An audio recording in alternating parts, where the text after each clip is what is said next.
So, good evening, India, and very good morning, San Francisco.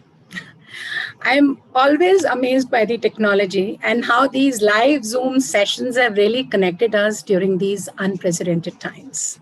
And I'm Neeta Aneja, and I'm the founder of Trends, which is the platform for art, culture, social, and literary experiences. And in our 44th interaction today, we have none other than Rohit Chopra, who's joined in all the way from US San Francisco. He's an author of various books, among them being Virtual Hindu Rashtra, Technology and Nationalism in India. He's been the co-editor also of Global Media, Culture and Identity. In fact, we'll be discussing his very, very latest book, which has been published by Westland Publications. Recently, the Gita for a Global World, Ethical Action in an Age of Flux. So Rohit writes on media, politics, and culture in global context and works extensively on developing strategies to combat the negative effects of the social media. And he's also a co-host of a very much sought after India Explained podcast. He's also the Associate Professor of Communications at Santa Clara University with research venturing on global media. So Rohit, welcome on our platform today. Oh, thank you very much. And I'm very grateful to you and for inviting me, and to Shweta of Westland for making this happen. The pleasure is entirely mine. Thank you very much. Thank you, Rohit, and thank you, Shweta, for this very, very much sought after interaction today. So before I begin my conversation with Rohit, I would request everyone to subscribe to our YouTube channel, Trends Events, which is, in fact, you'll get recordings of all our author interactions that we have done so far, and even Rohit's recording will be available after 2-3 days, maximum by Tuesday. And there'll be a link in the chat very, very shortly. So Rohit, I'm a very, very big fan of your podcast, India Explained. So to the uninitiated, in fact, to the viewers, I must say that your podcast has really attracted fans, millennials all over the world. In fact, Indians from all walks of life to understand the complexity of the issues in the country. In fact, I really enjoyed the episode on India and the stationery, which was so very different from the other podcasts that you've done. And definitely, I must say, this podcast is refreshingly a real take on all the things Indian, from the serious to the absurd. So what made you start the same? And does it help you express few things which otherwise would have been really left unsaid, especially because you stay 12 hours, 30 minutes in terms of time difference from us? Well, thank you very much. So there's an interesting and complicated backstory to the podcast, and I won't bore everyone with it, but I used to have a Twitter account with some 80,000 followers called India Explained, and there's a whole long story about why that account isn't on Twitter anymore. But, at some point of time, a very close friend of mine who's the co-founder and co-host of the podcast, Subrushil or Bunty or Noah, those are his various names, he said, I see the kind of stuff you're doing on your Twitter account. Why don't we just have a conversation? We'll do a podcast, see how it goes. And I had, I knew a little bit about podcasting, but I didn't really have any background in it. It's you spoke about the wonders of technology. It took about $50 and about 2 hours to set it up. And, it took us some time to fine tune it. We still need to up our tech game, but, we function on a bare bones budget. And basically the point was that, we'll just talk without any rehearsals about, anything and everything. Yeah. And we do talk about, important issues. We talk about politics. More recently, we've done, a number of issues on how the pandemic has affected life globally in India as well. But we also thought that there is something, missing in the mainstream media often, which is just all the wonderful, interesting things that you see happening in India, and the very interesting perspective that many Indians have. Ram Guha he repeatedly says in interviews that India is the most interesting country in the world. And I think that's absolutely true. Just growing up in India. Now, I haven't, I've spent most of the last 20 years here in the US, but, and the last couple of years I haven't been able to travel because of the pandemic, but I try to go back as often as I can. You'll be sitting in a state bus, a bus that's going from one town to another, and there'll be someone sitting with you with his pet parrot, right? And he'll tell you a fantastic story about it. And then, growing up, I've known Bunty since the fourth standard. We were in Calcutta together.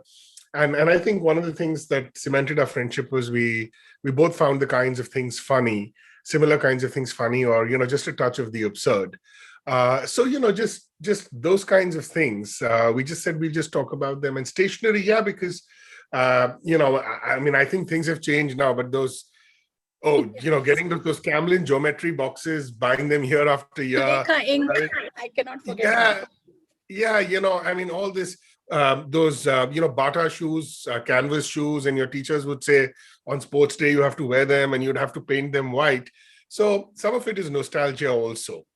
So yeah, I think that's kind of the backstory. And I think for us, what's very gratifying is when we do, whether it's a more serious episode or a more, I wouldn't say frivolous, but a lighthearted episode, we'll get emails from people. So there'll be a student at a law school who'll say that, look, we really appreciate the fact you're talking about these issues of social justice. This is missing in the big channels, TV channels. Or there's, someone who's working as a development expert in a remote part of central India. And they'll say that, listening to your podcast on the cost of development and environmental desecration, I really appreciated it. So that for us is the most gratifying thing. You've come a long way. I think already 150 plus episodes, right? Yes, 200 odd now, because we do a lot of special episodes. The numbering is a bit ad hoc. Sorry. So tell us, before I get on to the conversation on the book, so I would really like to know about Rohit, the author and the writer and the broadcaster, who has his own set of views on India and the ecosystem around it. So tell us a little more about you. Well, so I kind of knew I wanted to be in research. Even, before that, I used to work in the internet industry in India. I worked at rediff.com when it was a startup. And it was a wonderful place to work in. It pioneered pretty much everything in the Indian internet space. And then I decided to come to graduate school, and my wife and I moved here in 2000, and I decided to study the internet. So in a sense, when you are an academic, you're also a writer, but you're a writer of a very specialized kind. You have to write these books for very narrow audiences with a lot of technical vocabulary and stuff. But I always liked writing for a broad audience. I kind of used to write occasionally in a journalistic capacity in India. And then, while I was working on my PhD in the first few years of my career, it was hard to find the time. But I think maybe around 2011, 12 onwards, I started writing. And I want to especially thank, a friend of mine, Prayag Akbar, for giving me this opportunity. So he was editing a paper then, and I started writing, on Indian matters and books, book reviews and things of that kind. I like to do lots of different kinds of things. I think all of us have, multiple aspects to who we are. And one of the things that I think the modern world or the contemporary world everywhere, whether it's in India or in America, it tends to straitjacket us, right? That this is your job, this is, the path you should stay on. And to me, that, sort of cuts off all the wonderful things that, we have to contribute to society at large. Now, I see from, your description that you do a lot of different things, right? You started this wonderful online book club. You're an entrepreneur. You're engaged with art, so you get it, right? And I think I'm not, there's nothing particularly unique or distinct about me. I would say that this is something that everyone has, and I understand that everyone doesn't have that time. I am also crunched for time like everyone, but I do have the luxury that, being an academic, you sort of are on your own, and you can, you have more freedom with your schedule. So I just said, let's just do all these things that one is interested in, not necessarily for the money, but more for the passion of it. And then the podcast we started on, just an experimental basis, and it took, it hit off well with people, but it took us some time to find our footing. We've learned about technical aspects of things. So I would just say, I think of it as a kind of journey. And, I would like to maybe try one or two more things, in the next few years or next 10, 12 years, because as the saying goes, you only live once, etc. So yeah, that would be it. And again, I have one point of view, but it's not the final word on anything. To me, that's really important. absolutely. I agree with you, in fact. So, coming to our book discussion, I mean, the Gita, this fantastic and really highly recommendable book that we are going to talk about today, the Gita for a Global World. It has been, as I just mentioned, published by Westland and available on Amazon. I must show the book. This is the book that we are going to talk about. It's got a beautiful And I have, cover. Yes, this is a good photo opportunity, I must say. This is thank the book and the cover. And so, must say, as I just mentioned, highly recommendable. You can go on the Amazon, click on the link, and you can definitely order. Your book uses the Gita as a lens through which to look at pressing questions of war, difference, and uncertainty. So tell us what made you write this book and why is it so important in present context, especially what it might tell about this moment of crisis we face as inhabitants of the global world. you very much. So the book had been knocking around in my head for quite a while. As I write in the introduction that, for so many of us in India, the Gita's, it's a familiar presence. It's always been there. And, it's this ancient text. It's written hundreds of years ago. So it would, on the one hand, it would seem that this text, what does this text have to say about this very particular condition of modern life? Because it's a text that's written in a very particular social world, which is non-modern. And then, this about a couple of years ago, I since I study globalization and I look at globalization from different aspects, I was looking at a shift in the nature of globalization, that the trends associated with globalization seemed sort of fairly stable, politically, culturally, economically. But then even before the pandemic, suddenly it seemed like the world was in churn. And then last year, matters came to a head with the pandemic. And increasingly, a number of people said that, these kind of pandemics are something that will be a feature of the future. And it seemed that even the political instability in the world, the war in West Asia, the rise of authoritarian strongmen all the world over, very different from the immediate post-Cold War kind of context. So these factors kind of came to a head. And I actually signed the contract with Westland for the book before the pandemic broke out. In a sense, last year was, it became an apposite moment, an appropriate moment in which to really get into these questions.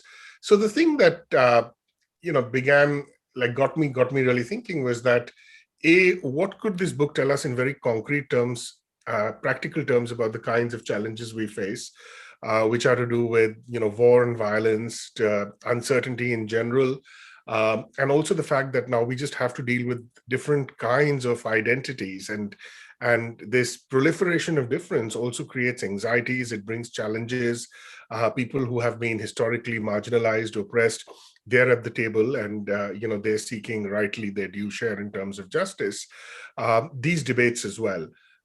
So that was kind of, I think, the overarching question. But I was also concerned with, where does the text fall silent? Because it's not some kind of, and no text is going to be some kind of magic guide which is going to give you all the answers in an easy form. So I wanted to bring the Gita into really conversation with our times, that what can it tell us? Where does it not have something to say, and how can we read it to really get it to meaningfully engaged with this particular condition?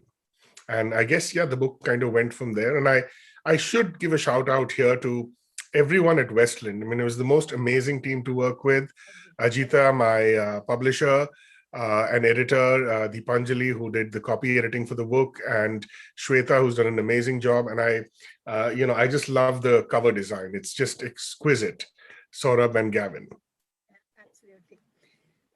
In the book, you provided a compelling reason for reading the ancient text. Although, as you say, it has been weaponized by the Hindutva brigade to be hostile to others. This, I feel, surely is a very, very important remark. And it has to come from you, and you have to throw some light on this very, very important sentence. Yes, absolutely. And there's a long history in India of banning books. I mean, it goes back actually, to the colonial period. Interestingly enough, the Gita itself was a text where, in the context of the anti-colonial struggle, it was seen by the British as a seditious text. So there's an irony out here that today, someone who might, be targeted by one of these Hindu right groups as being a blasphemer or whatever would be accused of sedition. And, that word is being thrown around a lot. And those laws are being actually, applied randomly. I was just reading in Lakshadweep, someone has been charged with sedition, and actually members of the BJP have protested at the, actions of the administrator out there. Yeah, so what's happened in the last 20, 25 years particularly is that you have these different groups associated with the Hindu right, and many of them are sort of, the VHP and Bajrang Dal are well known, but many of them are these, sudden fringe groups that pop out of nowhere, claiming that Hinduism has been insulted in this book, or, in this show, the show Tandav, or, the film Padmavati or whatever. And I think it's a really distressing sign, because the underlying argument is that, A, this text only belongs to X group, which is Hindus or Muslims or Christians, as the case might be. But even within that group, it only belongs to people who toe a certain line. And to me, that sort of militates against the very spirit of what, free inquiry should be, of what a book should stand for. So one of the things I wanted to do was, make a point that we need to take this back from these. We need to contest this, and we need to combat this. These groups are not the final authority. They do not represent all Indians nor all Hindus. And they cannot dictate to us what the parameters of our reading should be. One of the things I do point out is that the Gita is a text that by modern standards of human rights is problematic, no question about it. Its view of gender relations, its view of caste inequalities do not fit with modern notions of human rights. Now, that's something we need to engage with, and we need to let all Indian groups really, offer their diverse interpretations of the book. And my take is just one take. So thank you so much, because this was like really sentence. The sentence has been like really running over in my mind, and I really wanted to ask you this. And so what lessons personally you derived from the Gita, so much so that it manifested in your thoughts to write this very important book of our times? I mean, what was it that was running in your mind that you had to write something which is so much important, as everyone who would read it will realize? Yeah. Okay, so one question, had perplexed me for a long time was this notion of, the concept what's called nishkama karma, right? And one way of thinking about is engage in action without worrying about or knowing that you can't control the fruits of that action, outcomes, as I say. Now, one very interesting fact is that this is the phrase that's most commonly associated with the Gita, but I have to share this, that nowhere in the Gita does Krishna actually use the phrase nishkama karma. It's not there anywhere in the book. And the passage, chapter 2, verse 47, from which it's taken, is actually a difficult passage. So it's, it's a complex passage, and its interpretation is subject to different readings. And a friend of mine actually checked with someone who's a scholar of Sanskrit, and he kind of broke it down for me. But he said, we don't know when this particular translation or this concept comes in to play. Maybe it's Aurobindo, maybe it's Gandhi, maybe it's one of the early, Vaishnava interpretations. But be that as it may. Now, the question that really intrigued me was that, is this really true? Because on the one hand, people in India tell you this, you see this message everywhere, karm karo, phal ki chinta mat karo. But you want to do well in a job interview. People are concerned that their kids should do well in exams, right? Policymakers want to control outcomes. So this seemed like a contradiction to me, and I wanted to kind of work through that. And I was thinking of, and yet at an intuitive sense, it also makes perfect sense that, you've done your best. What is the point of fretting and fuming, right? So I wanted to work through that question. And then there were a couple of other things that I was very much taken by, the value of doubt. We live in a world where we are told that you must be absolutely 100% certain of everything, right? This figure of the, ultra confident person who just knows exactly what to do is something that's fetishized and valorized, whether it's a leader, whether it's an entrepreneur. But I think introspection, I think doubt, Arjuna's doubt, Arjuna's anguish, that has something to, give to us as well. Like, do not go into war lightly. That could be a question that's also taken. And then, very specifically, I was concerned with the fact that here is a book that has this universal message for all of humanity, and it's been read the world over for, 200 odd years, if not more, globally at least. even more than 200 years, I would say, 18th century onwards, in this manner, absolutely. So yet, there it is from a pre-modern world. It is a world that, as Romila Thapar says, is moving from a system of clan to a system of caste. So how do you reconcile these tensions? Because I think we find this tension in practice as well. We have the United Nations Declaration of Human Rights, but we live in a world where, our global society is profoundly unequal. So I think those were some immediate resonances. And from there, I kind of started the reflection on the book. Amazing interpretation, and I would say amazingly written. In fact, as they all say that if Arjuna had understood in the second lesson itself, I think Krishna would not have had to go till the 18th. So I suppose the interpretations are still coming up. So well, yes, yeah. Go ahead, please. Yes. So, going to your very, very much important chapter on war and peace in global world, you've described the 9/11 September attack on World Trade Center, Twin Towers, and the sheer, in your words, the sheer unreality of the event that stunned the American nation that day. As you said, it was unimaginable violence out of nowhere and severe trauma on the American psyche, severely wounded. They were your thoughts because I remember having read that you were a student at that moment of time when this happened in 2001. I think so. So, for the benefit of the viewers today, do let us know how do you relate all this to Gita? What ethical action, coming to your byline, have you suggested in the age of flux? Well, yes. I mean, that was I still remember that moment vividly, that I woke up. I used to follow the news on a number of websites. I logged on, and it said plane crashed into Twin Tower. And then I turned my TV on, and I was a graduate student. We just had a small, like, black and white TV, which one of my professors had given us, actually. So we were graduate students. And I turned it on, and I actually just happened to see a few minutes later the second, the footage of the second plane. And I don't remember if it was just about something that had been recorded and was happening then. And it's almost this unreal moment of this, massive, spectacular kind of violence. And that moment then inaugurates a new phase of violence. You have shortly afterwards the US-led invasion of Iraq, and then the war in of Afghanistan, then the war in Iraq. And it's been America's longest war. And, by different accounts, directly and indirectly, it has cost hundreds of thousands of lives, millions of lives. Now, the Mahabharata, interestingly, of which the Gita is a part, and of course, there's an interesting debate among scholars about whether the Gita was organically a part of the Mahabharata or a later edition.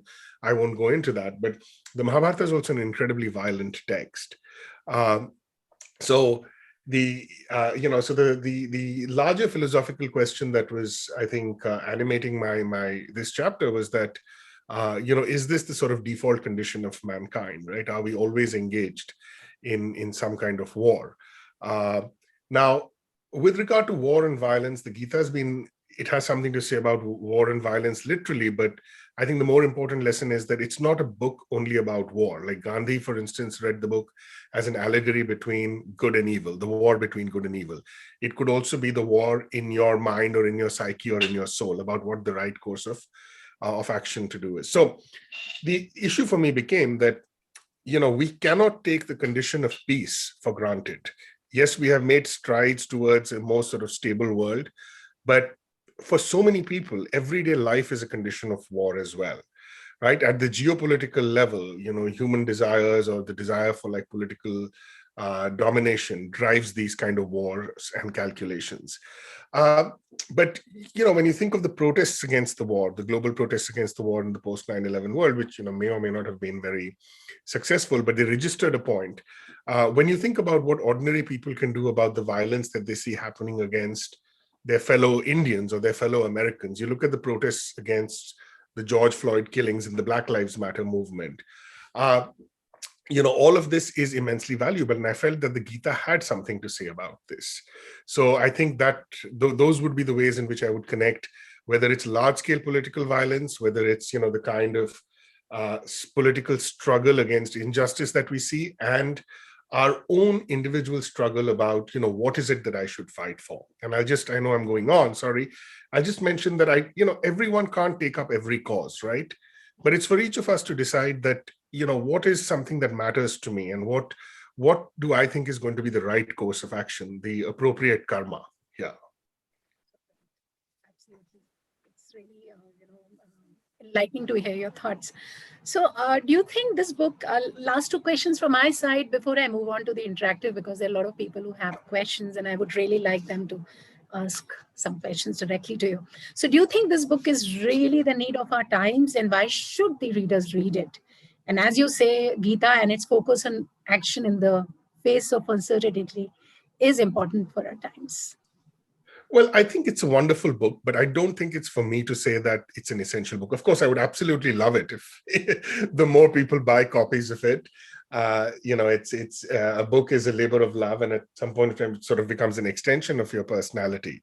But I am wary about saying that for any book, right? Because I think that, to me, what's most important is that people have to navigate this for themselves, right?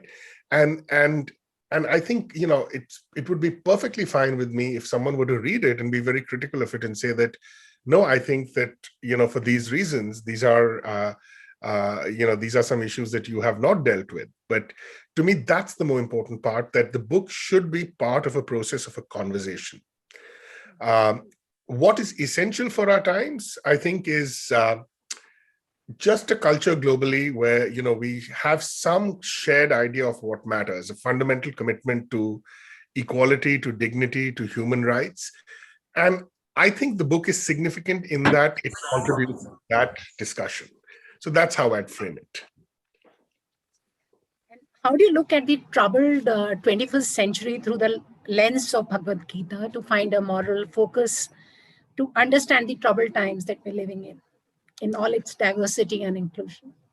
Okay, thank you. So I should also mention here that there's a bit of a debate about, is this moment, and to me, it seems it's a moment of crisis, and I think I've made a case for it. I know that there's the scientist, Steven Pinker, the psychologist. He's argued, but other people have disagreed with him, that human societies actually become more peaceful. We just tend to see violence more. But so that's, and I always like to acknowledge sort of opposing points of view. So I think one of the ways in which I say we read the Gita against the Gita, right? There are those passages which talk about, a patriarchal order. There are the passages which talk about the caste hierarchy. But to me, the fact that Arjuna has this anguish about going to war against his family members, his kinspersons, if we take that as a kind of metaphor for all of humanity, I think one of the ways to look at that is that let's think of our shared vulnerability, because I think that's something that, Gandhi actually has a fabulous statement where he says that, it doesn't matter if you die in the name of evil or if you die in the name of good. Someone may, wind up thinking they're doing the right thing and drop a bomb to, take out a dictator, but you wind up killing innocent people. What difference does it make, right? The pandemic last year has shown that, these sort of, the virus doesn't look at any kind of boundaries. Yes, some groups were no doubt more vulnerable than others. Whether it's to do with climate change, whether it's to do with violence, whether it's to do with the pandemic, we have this shared vulnerability. And I think that shared vulnerability can become the basis for imagining a new kind of world we live in. And I know it's a bit of a utopian aspiration, but, as a historian once told me, there should be a legitimate place for the utopian in our lives and our imagination. And I think, to me, that's what the lesson of the Gita is. Fantastic thought. And, I have Ashish Bhandari, who wants to ask you a question. He's a media and communications professional, voice artist, and a podcaster. Back to roots. Hi, Ashish. Hi, Neeta. Hi, Rohit. It's been a wonderful experience to listen to you. And this book or this topic about our heritage or our culture has been quite intriguing to me through my podcast, which is also about stories about Indian culture and mythology and important festivals and important rituals, without taking it to a religious discourse. It's just stories. It's just plain simple stories as they were told through the generations, because we've been a culture of storytelling all this while. My question to you regarding Gita is that in Mahabharata, which Gita is a part of, there are it's a huge epic document. It's close to 100,000 verses, and the message of Gita only comes right in the end. When the climax was happening, and it just stays for around 700 verses. So do you think? I mean, there is a point that I also partly agree with, that the whole plethora of 100,000 verses was created to deliver the message of these 700 verses. But why do you think the main message of these 700 verses got lost a little bit and became a little more academic, while the rest of the story is, totally glamorized and became an epic, and it's also entertaining? But somewhere down the line, we just lost the main message, and it's still considered something which is, which is slightly above our level and slightly, towards the religious aspect. So why has that happened, and how do we do the course correction now? So fantastic question. Thank you so much. So there's actually a really engaged debate among scholars who are experts on the Gita, and I'm not an expert. I'm not a Sanskritist. I'm not an Indologist. Although I had to I looked at 15 different translations, and I would go to some of these websites which do a line-by-line transliteration in Sanskrit, and I can read Devanagari script. It isn't known when the Gita became part of the Mahabharata. I think there's a good case to make that it's actually a text that's inserted later. But the Mahabharata itself, we don't know everything about its origins. It was not written down by one person, contrary to what the story of the authorship is. So you could think of it, as a parallel in the way we think of other epics. Now, I think you make a really important point that the rest of the Mahabharata is still seen as, stories and so on, which doesn't diminish them in any ways, but the Gita has taken on this kind of religious significance. And there is a religious and spiritual dimension to it. There's no two ways about it. But at the same time, what's interesting is that compared to other texts of high Hinduism, it's seen as a much more democratic text in the way in which it's transmitted. It's not something that's seen as a Brahmanical text. So there is this tension here. Two things have, I think, rendered it a little obsolete. One is that it is also a text in which the positions articulated are actually engaging with debates in Indian philosophy, whether it's the Samkhya school or other schools, dualism and so on. So there's a lot of kind of a complicated sort of philosophical backstory to it. The second thing is, I think, starting in maybe, again, the same thing that made it valuable for Aurobindo or made it valuable for Gandhi, also gave it this kind of aura, right? And once a text gets an aura, there's a kind of natural instinct to be a little hesitant in commentating about it. But I think we have to democratize the text, right? And we have to, and people are also hesitant. And I get it, because as someone who's not a Sanskritist, not an Indologist, I was also, very careful and cautious about what claims I could make about it, right? But I think the way to invigorate texts is really to democratize them. I mean, one of the ways in which I learned about Indian mythology is Amar Chitra Katha comics. And I think that's absolutely fine. And there is an Amar Chitra Katha version of the Gita as well. So I think we need to open it out to everyone. I think we need to have a frank, candid discussion about it. And I think most importantly, we need to bring it into circulation. It could have religious significance and spiritual significance for people, and I respect that. But we have to say that the religious reading is not the final reading. The problem, once you say something is religious and holy, is that the moment you come up with an interpretation that someone doesn't like, they can accuse you of blasphemy, right? And that's a dangerous, slippery slope we don't want to go down. But thank you very much for the question. Thank you, Rohit. Thank you, Ashish. Now we have Deepak Kot. In fact, he's met you in London. He's a career banker who's worked for over 2 decades with 3 international banks across the globe. And he currently works as a consultant in financial markets. Hi, Deepak. Hi, Rohit. Yeah, of course, I know Rohit, and I can tell you, Rohit, it's a sheer coincidence that I've been invited for this conversation. I am a great fan of your India Explained podcast. But for some reason, I've lost touch with it after your Twitter account was no more. So anyway, I've not read the Gita fully, but I've read a number of verses of the conversation between Arjuna and Krishna. And of course, I've got this little book that I purchased, which at some point I'll start reading on Gita. But I think the one line from Gita, which I believe is most famous, which you said that it's not written anywhere, which is that karm karo, phal ki chinta na karo. But if I heard you right, you said that it's not written anywhere in Gita. But now when I look at it, when I look at India today, a large part of India is religious, or dare I say that the right wing today are the guardians of religion and supposedly experts in Gita manuscripts. But we still continue to have violence, inequality, suffering. And all of this, I believe, is for political and material gains. Now, India is surely not a theocratic state, and the duty of the state should be purely economic and social development. But in India, religion happens to be a very integral part of politics, where elections are won or lost for religious reasons. So, how do you explain this dichotomy, or rather contradiction, of this karm karo, phal ki chinta na karo, when religion is not even the karma of politicians?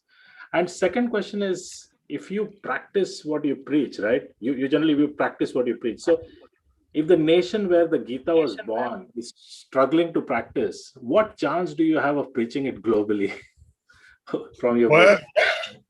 It's a wonderful, wonderful question. And Deepak, I really admire the fact that what you've done is, you're being reflexive, and you're being critical, and you're being self-critical, right? And it's something that, again, I'm very careful about saying this because I don't want to be the NRI giving gyan from, San Francisco. But, and I still think of myself as Indian, I'm American, but I also think of myself as Indian. We get very touchy when we are criticized about these things, right? Everything becomes that, first world colonialism, imperialism, and, we start talking about our greatness and so on. But we need to engage in, to me, the lesson of the Gita is exactly what you've done here. What you've done here is you've engaged in a kind of critical reflection. And I think once you push back against these Hindu right groups, and again, I get it. Super easy for me to say sitting here perched in my comfort in San Francisco. But once you democratize access to these texts, right, these are the kinds of questions that, based on these resources in our tradition, that we need to ask of our politicians, right? That the way in which you are weaponizing religion is hypocritical. The way in which you are mobilizing these texts, you are not practicing what you're preaching, right? On the one hand, you're saying that, all Indians are equal. On the other hand, you're using this to discriminate between different categories of different, groups in Indian society in this, and create this hierarchical category. And I see it most pronouncedly in social media, which to me is, has been, in some way has this really terrible dark side. You look at people and, they have quotes from the Gita in their profiles, and then they say the worst, most horrendous things, right? Whether it's about caste minorities or religious minorities, or they troll women in the worst kind of ways. Now, what you've put forth is like a really ambitious kind of project. And I think one of the things we can each do is, in very specific ways, we can, push back against this. So one of the things that I've been working on consistently, and I've written a number of stories for Scroll, and I have some others coming out in the international press, is what can the big tech platforms do, right? And what I'm asking the big tech platforms to do is exactly this. Close the gap between theory and practice. If you are committed to these values of equality in the Indian context, because the Indian market is important to you, fight back, push back against these new unfair rules, right? Don't have one standard for trolls of the Hindu right and one standard for critics of the Modi government. So I'll just leave it at that. But it's a wonderful, profound question. Thank you. Thank you. Thank you very much. Thank you, Deepak, joining in from London. Now we have Mr. Vijay Shankar. He's a lawyer in Delhi, and he has a question for you. So, Mr. Vijay. Sir, my question is that as Hindutva is not an organized religion unlike Islam or Christianity, would it be fair to see Gita from the prism of religion? So, would you say Hindutva or Hinduism? I mean, even Hindu religion, if we talk about religion, it is not a religion in true technical sense. It has no dedicated church. It has no dedicated religious codes, the way Islam or Christianity have. Right. Anybody can be a Hindu. Even our Supreme Court says that Hindutva is a way of life. Like, anybody can be a Hindu. So so it's a very good question. I'll say two things. One, this is a debate among scholars of the religion which has been there for a long time. So it may not be as in its origins, in the sort of range of things that fall under Hinduism. From a textual point of view or a doctrinal point of view, it may not be as determined or structured, but there is some element of a religious kind of creed to it, right? So in Hinduism, for instance, you have things like the Bhakti movement, right? You have what you call heterodox movements. You have movements that challenge orthodoxy, but you also have certain orthodox, I would say, strands, which have in practice taken on this kind of religious authority. So that's one point I would push. And in that vein, I would say that you can look at it in terms of its philosophical content. You can look at it in terms of the diversity and richness of its practices, and say, yes, it's a way of life. But in practice, it has started resembling, the sort of classic, if you will, monotheistic, more structured religions. So I think that would be my response, because you do have authorities, even if there is nothing in the Hindu tradition to say that these X or Y should be authorities. In practice, in the modern context, you have these groups that basically function like guardians of Hinduism, right? And you have everyone having to listen to them, including politicians cultivating them. So that would be my response. But thank you. It's a wonderful question. Thanks, sir. Now we have Naina Sagar. She's a theatre director and a Bollywood actress. Naina. Hi, Naina. Hello, sir. Hello, Rohit ji. It was such a wonderful and enlightening talk. My question is a bit off the track. What I wanted to ask was, I have been reading up a lot. I mean, this is quite pre-Gita period. If you look at the original alchemy of matter plus energy, let's say Purush plus Prakriti, it used to combine for the betterment of mankind when it happened with Shiva and Shakti then. And then came Ramayana, and then came Mahabharata. And now, as the time has come, eons have passed, now we see this Purush and Prakriti, matter plus energy, it carries, that alchemy carries the possibility of total destruction also, if you look at nuclear fission, okay, Right, something right. of that sort. So I want to know, our mythology tells us, if we read the text, okay, at the end of Kali Yuga, Krishna will again come, Vishnu will again come in his avatara to save the world as Kalki, riding a white horse. Now I want to know from you, so what do we see here? I mean, is he going to have a new epilogue to the constant text which we have been following about how this eternal fight is going to be viewed from a new prism? Then maybe when he establishes a new world order. What do you say? What do you visualize it as? Right. So it's a very good question, and it's a difficult question to answer in terms of how do you bring all of this into the empirical world, right?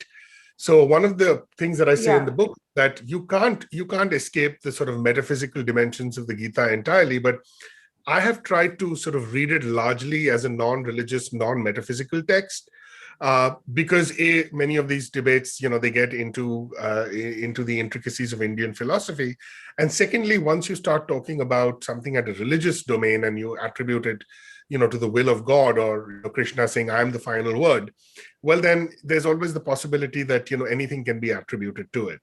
But one of the ways in which I will interpret your question is when you talk, it's the division between, you could say, consciousness and matter, right? Or the division between mind and body, or between soul and action. So when you think of soul or consciousness, I think of spirit, like, what are your thoughts? And then when I think of matter or energy, you can think of action. So based on your thinking, what action are you going to take? Now, to me, the interesting point is, what does it mean to wait for the next avatar, right? So should we wait for some sign, or should we act right now, right? And I think, to me, I would basically say, and again, this is why I go back to saying that it is a text with contradictions, and it's a text that allows us to read it against itself. So if we think of what is the right course of action, the right yoga to do, maybe one thing for us to think about, whether at an individual level or as members of our local housing society, or as members of a nation, or as members of the world, is that collectively, how do we want to restructure this world order? And I think that would be my sort of, I know in some ways it's an unsatisfactory answer, but that would be one way in which I would respond to your question. Thank you, Neena. Thank you so much. Rohit, there's a question from Sanjay Chaturvedi, and he says that Gita and Ramayana has solutions. Do you think, he says that Gita and Ramayana has solutions to all our day-to-day problems. So can you comment on that? Yeah, so I would actually say the sort of quick and dirty answer is I would not agree, right? And I don't think it has to do with the Gita and the Ramayana. I think, it has to do with any text, whether it's a religious text like the Quran or the Bible, because these are also texts that are historical, right? That they are products of a particular point of time. Now, you could see them as revelation. You could see them as, passed down, by God and received by humans. But I think that still doesn't invalidate the fact that they describe a particular world order at a particular moment. Now, obviously, some of those lessons carry over, right? That's why the Gita, it was something that resonated, whether it's with the Catholic monk Thomas Merton, right? Or, Thoreau, right? Or Gandhi, and Gandhi read the Gita. Actually, he was introduced to the Gita by Western friends when he was overseas, which is an interesting kind of fact. So I think the question for us to think about is that rather than look at it as something that gives you easy, ready-made answers, what aspects of it can we use to understand and engage with the problems of the modern world? And I think we need to recognize that there will be certain things in which it will not be helpful, and there are certain things in which it may be helpful. And then I might find, inspiration in one passage, and it might give me clarity, and that might not resonate with you, and that's fine too. There's one more question. Do you think that lesson of Gita should be made a part of academics?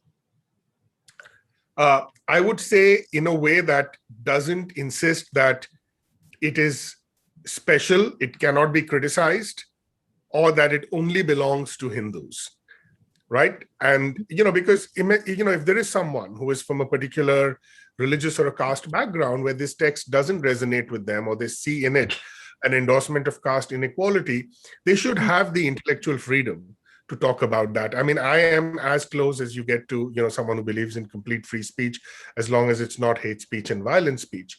The second thing is that, we should also do the same thing for other texts. And I have to say that the India that I grew up in, yes, it was not perfect. Yes, I perhaps look at it through rose-tinted lenses and nostalgia as an NRI, like many NRIs do.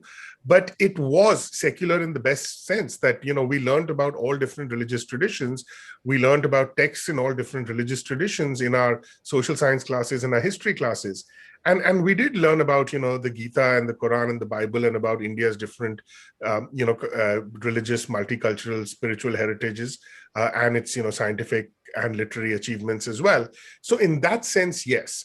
But it should absolutely not be prescriptive, because once you make something prescriptive and you say it's religion, again, that's a really dangerous, slippery slope we go down. And we've seen this with, the Islamic State, and we've seen this with, we're increasingly seeing it in India also. And there is one question from Asha Daima. Thank you very much. Yeah, so many aspects and dictates of the Gita are subject to interpretation.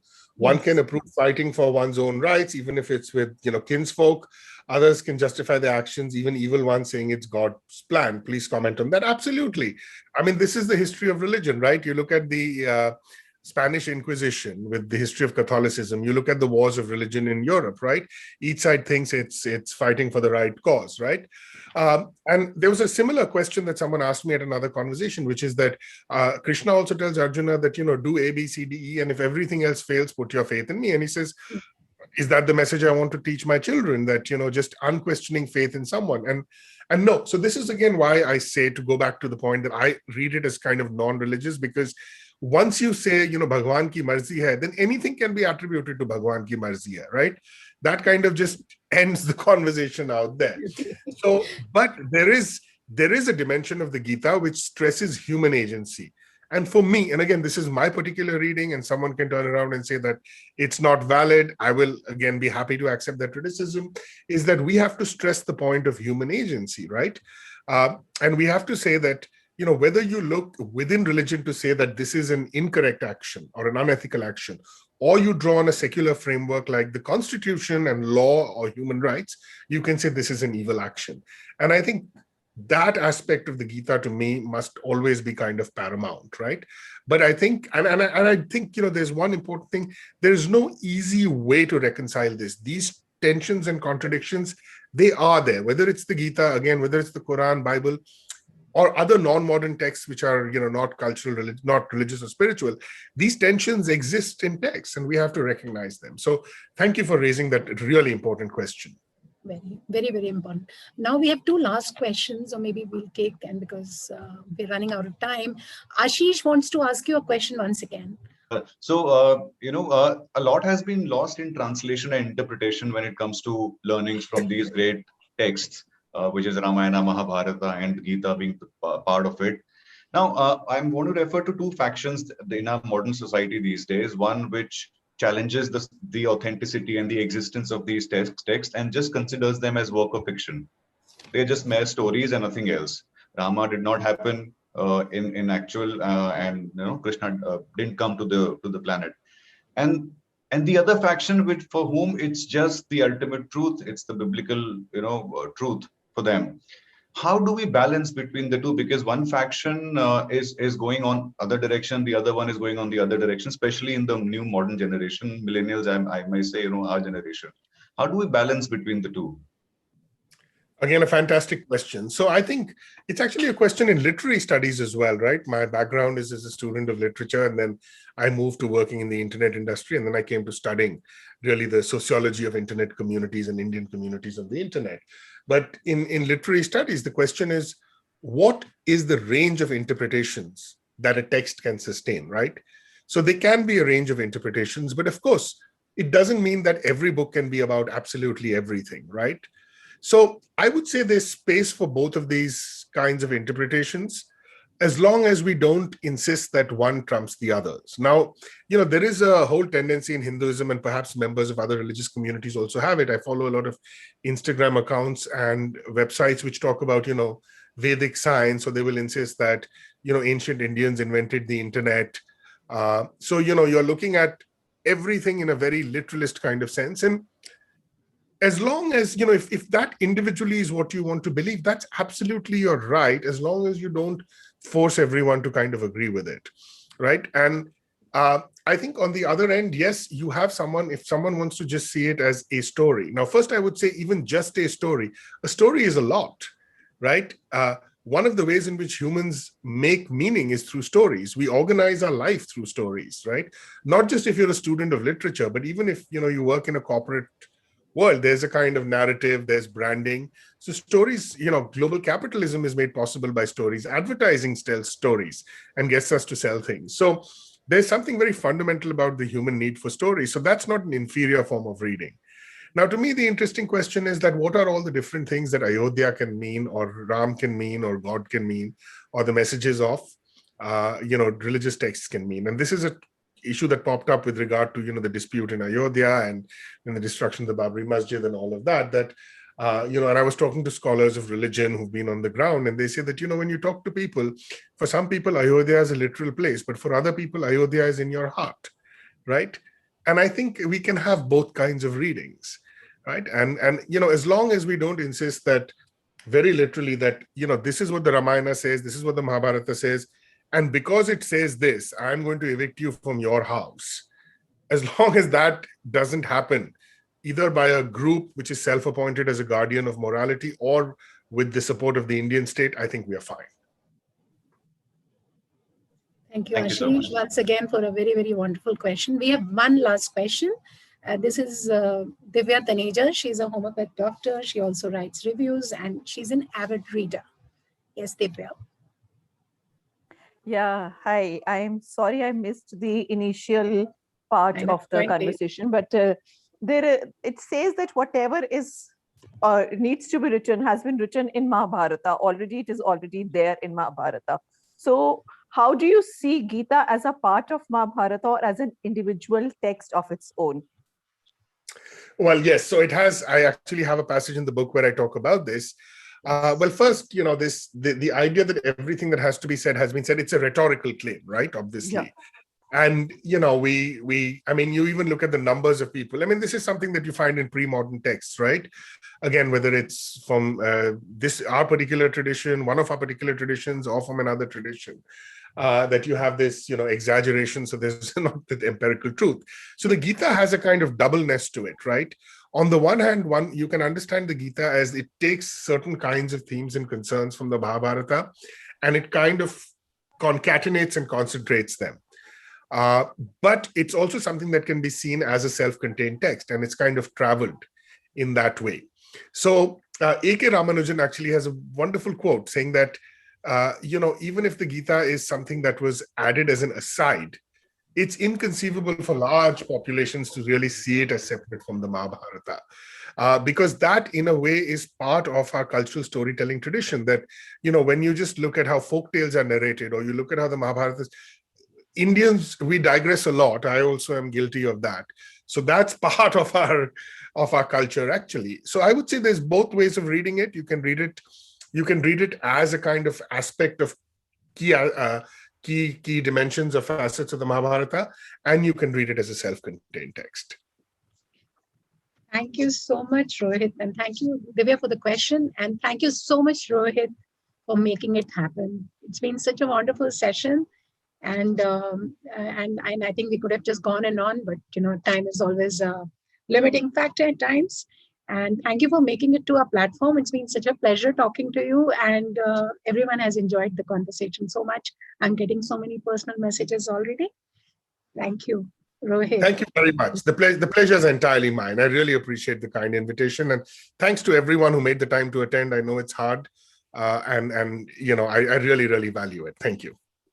All right. Take care. Thank you for the wonderful work. And thank you, audience, for making it. Do subscribe to our channel. You'll see the recording of Rohit shortly, perhaps in the next 2 days. Thank you, everyone. Nice.